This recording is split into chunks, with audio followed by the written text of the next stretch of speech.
Hello Kolhapur, आज पुन्हा आपल्यासाठी एकदम नवीन आणि लेटेस्ट कलेक्शन घेऊन आलो आहे. Heavy Dola zircon sari. तुम्ही बघू शकता साडीचा पल्लूमध्ये एकदम हेवी जर्कनचं काम केलेलं आहे. त्यासोबतच साडी फुल भरलेली येणार आहे. कापड एकदम सॉफ्ट असणार आहे साडीचं.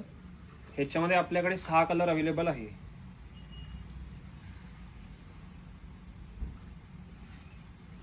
तुम्ही या साडीचा ब्लाउज बघू शकताय. एकदम हेवी काम केलेलं ब्लाउज आहे.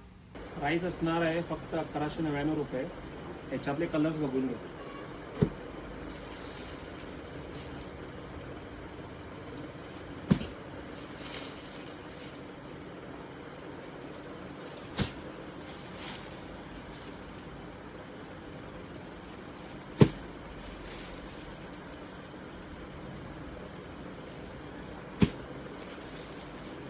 अजून व्हरायटीसाठी आम्हाला फॉलो करा किंवा शॉपला व्हिजिट करा.